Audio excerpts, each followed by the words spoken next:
Do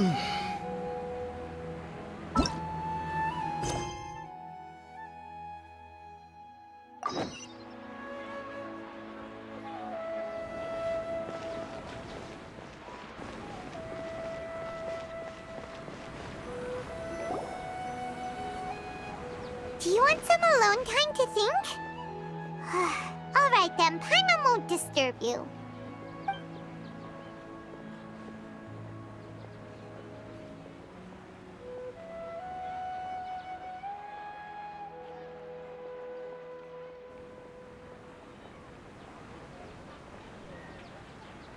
The dance of Subzeruz is about to begin. I'm going to go watch it. Okay. Why don't you go ahead, Dunyarzad? We still have some other stuff to do first. Okay then. See you later. Have you figured it out yet, Traveler? Time is ticking away! Awesome! What is it? Paimon wants to know! Oh, wait, no. Let's meet up with Nahida first. You can tell us both together. This time, we're gonna get to the truth!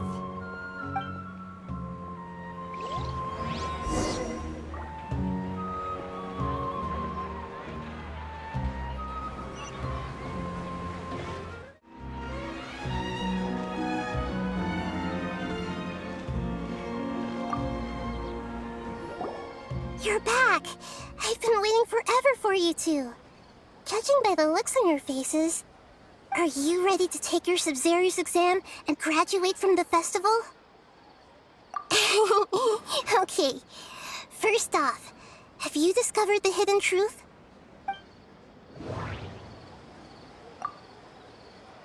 Okay, Nahida said the Akasha relies on the power of a gnosis to operate, as it is the manifestation of the God of Wisdom's power.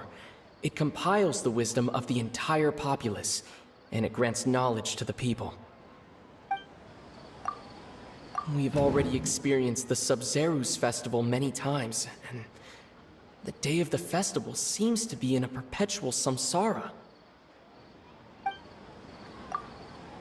All the bizarre spaces I saw outside the city had one thing in common: a lack of human presence. Those spaces remind me of dreams, like the one I had in the Avidia Forest, except these have no sign of human presence.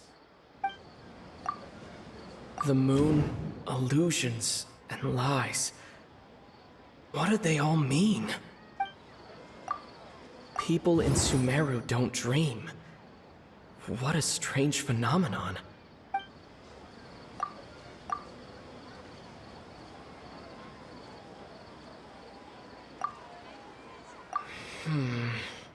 I can't seem to cohesively piece everything together. I can't seem to cohesively piece everything together.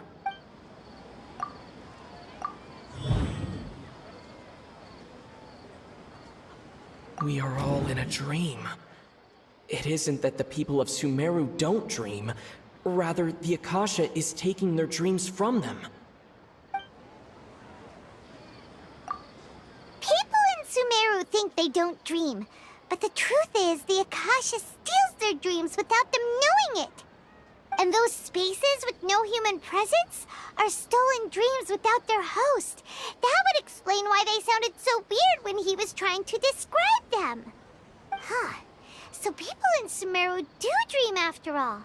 In fact, we're all in one big dream together right now. Correct answer. Now, how did you conclude that the Akasha is capable of this?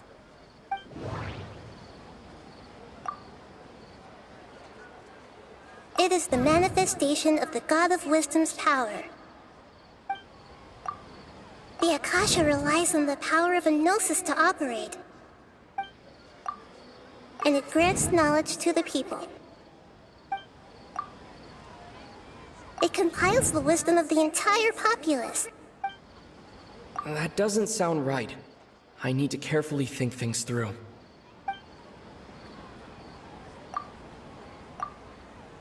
That doesn't sound right. I need to carefully think things through.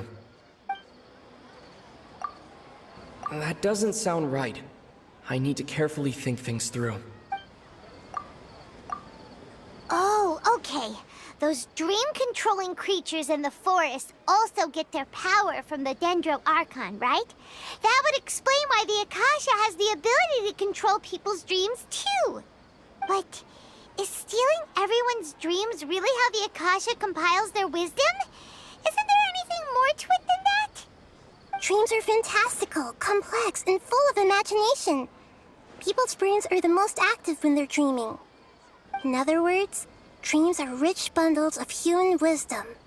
So, in other words, the complete opposite of how Hypatia understood it.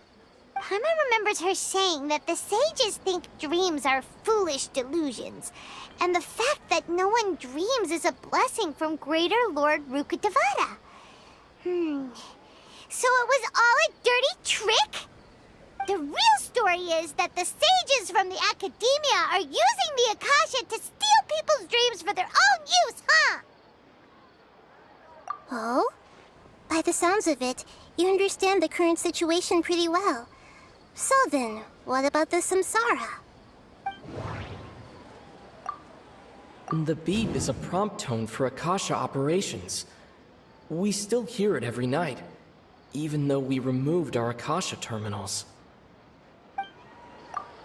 Those spaces kept disappearing before my eyes. But as soon as that beep sounded, many more spaces materialized. We've already experienced the Subzeruz festival many times, and the day of the festival seems to be in a perpetual samsara. The Grand Sage said, "Go celebrate the birth of that god to your heart's content." Did he mean something more? My mind feels exhausted, even though I haven't done too much thinking. What is going on? Those dreamscapes kept vanishing, but as soon as that beep sounded, more new spaces appeared.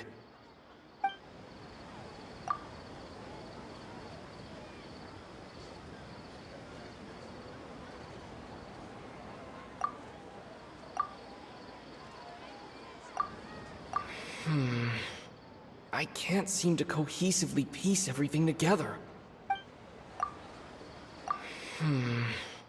I can't seem to cohesively piece everything together.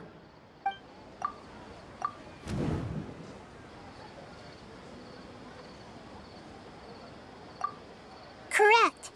The Akasha is keeping each person's brain in a constant dream state, but also separating their consciousness from their own dream.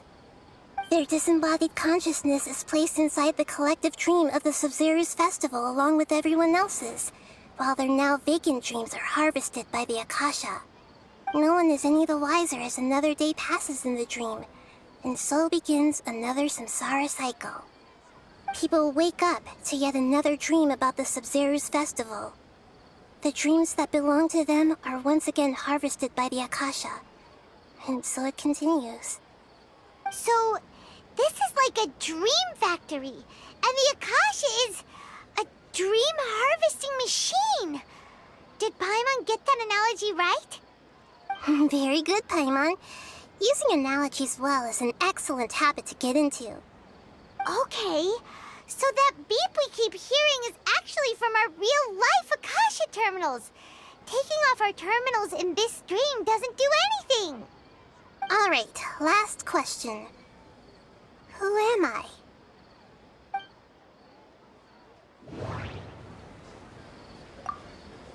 They say that alchemical divination is the Dendro Archon's divine revelation. So then, if Nahida has referred to herself as the moon... Now that I think about it, wasn't illusions hinting at the sage's deception of Sumeru's people? Now that I think about it, wasn't illusions a hint that we're all dreaming? So you noticed.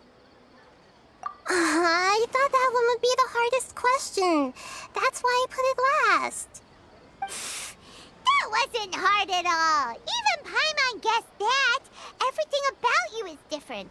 We just didn't want to expose you is all. Now that you mention it, Nahida, you've been hinting to us since the very beginning. It's funny. Thinking back to when we were asking all over the place for info about Lesser Lord Kusanali, Paimon didn't expect to meet you like this.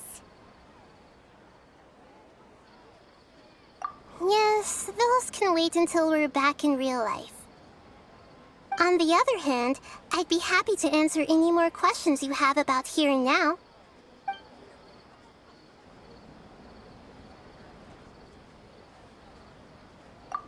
Firstly, this dream we're in is completely based on reality. People have already experienced this Subzeruz festival, so it would be very difficult for them to find anything that strikes them as surreal. Secondly, you're probably wondering why people don't have any memories from earlier samsara, right? That's because people don't remember their dreams most of the time anyway. And in any case, their actual dreams are being taken away from them by the Akasha. So whenever they wake up in this dream of the Subzeruz festival, they don't remember anything from their previous identical dream.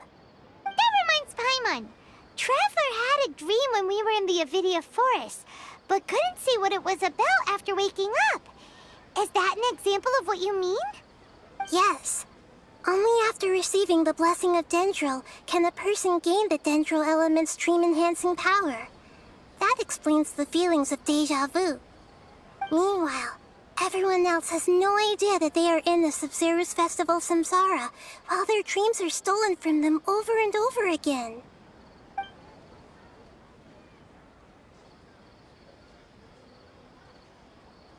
You asked me this question before. My answer was, it would literally blow your minds. Now that you know this is all a dream, this answer should hopefully make more sense. Have you heard the saying, don't wake a sleepwalker? Likewise, if someone suddenly had told you all this instead of you learning it on your own, your notion of reality and dream would be thrown into irreversible confusion. I couldn't expose you to that kind of risk. That's why I could only give you very subtle hints and some suggestions. Long story short, I'm really sorry I had to keep you guessing. Can humans really keep dreaming forever like this? Will it ever end? And if so, when? You might say your mental fatigue has already answered this question.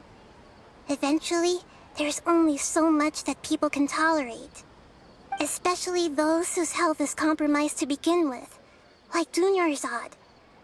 This relentless exploitation takes an even harder toll on them. People's lives are at stake here, and nobody knows a thing! We've got to put a stop to this! I know, right? Why did they have to base this dream on my birthday? Could it really just be a coincidence? Even you don't know the reason? Wow, now that's strange. The Academia sages are determined to harvest lots of dreams in a short time, no matter the cost. They have to be up to no good. Unfortunately, I don't know anything about it. Traveler, do you have any information?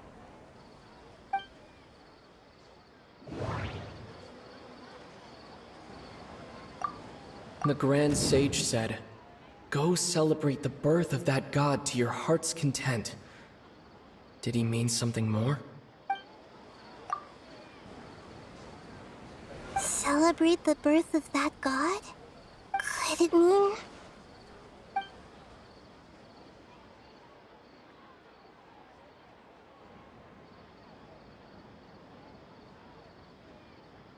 deceiving the people of Sumeru with no regard for their safety.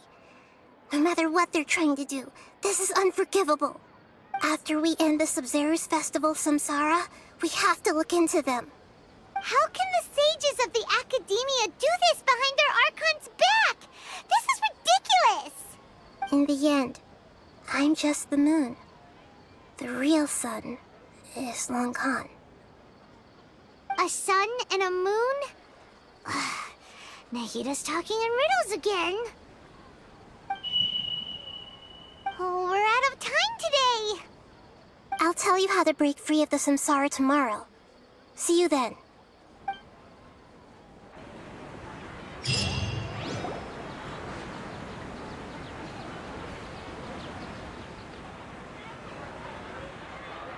Good morning, Nahida.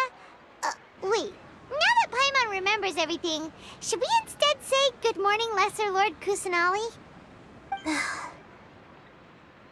Hey! What's wrong, Nahida? You don't look too good. I'm afraid that what you're thinking right now is correct. Did Dunyarzad already disappear? No way! Are we too late? The real Dunyarzad's consciousness has indeed disappeared. It can no longer endure the constant dream harvesting. Paimon can't believe it. Wait, so what about that other Dunyarzad? Just what is she? Is she also going to disappear? She's actually something like a puppet, but not completely. The real Dunyarzad's consciousness could no longer keep playing her role in this dream. So another Dunyarzad appeared to replace her in the dream. Just like the grass and the trees, that Dunyarzad is just a building block of the dream that helps to keep it going. But personality-wise, she's nothing like the real Dunyarzad. Puppets are stiff and can't copy a living person's vitality. After all, they're just there as filler. You know, speaking of which, the old Dunyarzad might not have been too different from a puppet. Dunyarzad truly believed that she met you within her consciousness, and it was you who inspired her. So you do remember her after all. Yes. Back then, her family was overly protective of her. No one cared about her personality or thoughts. It was as if she only lived to stall her Elazar. I just gave her a little wisdom so she could look at life in a new way. So that she could be her own person. But even so, she's still... far from it. I'm still a long way off from being a real Archon. I couldn't even save her. If I were a competent Archon, I wouldn't have let my most faithful follower die at the Subzeruz festival with so many regrets. Please don't beat yourself up over it, Nahida. It's the sage's fault, and theirs alone. I'm not beating myself up. All I did was to rationally observe the distance between myself and a real Archon. Don't be like that, Nahida. Even real Archons are still allowed to be sad. To prevent more tragedies like this, we must end the samsara as soon as possible. Great, but how do we do that? Although the Subzeruz festival dream is under the Akasha's control, only humans can dream. Even the Akasha is unable to create them. That means this dream belongs to a host who created it. Huh? So, how should we find that person?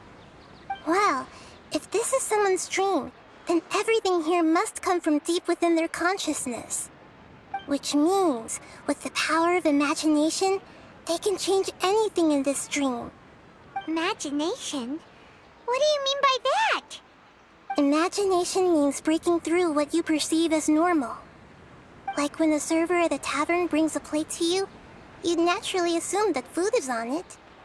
However, if you're the dream's host and you become aware that you're dreaming, when you imagine gold and more on the plate, the dream will respond in kind, and the server really will bring you gold and mora. But right now, our host is unaware that this is a dream. No matter how many times they're served, it will always be food. Find some way to make that person realize that they're dreaming. Usually, once that happens, the person will wake up and the dream samsara will be broken. How are we going to find them, though? If it could be anyone, it'd be like looking for a needle in a haystack.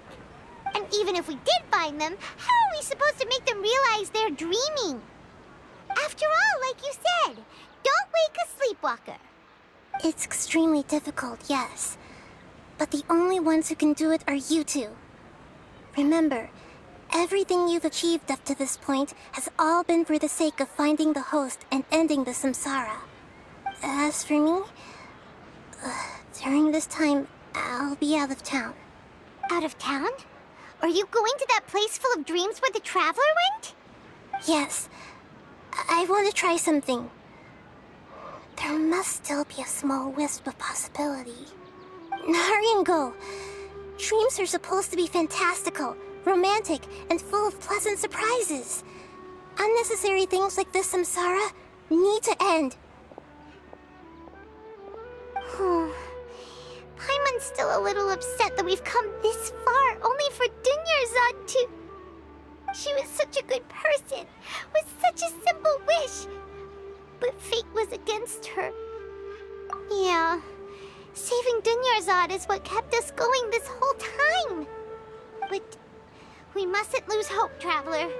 Dunyarzad would definitely want to see us save everyone else. So let's break the samsara for her sake. Paimon's wondering, do you think the sages would get one of their own to be the host of this dream? Feels like it would be easier to control it that way, no?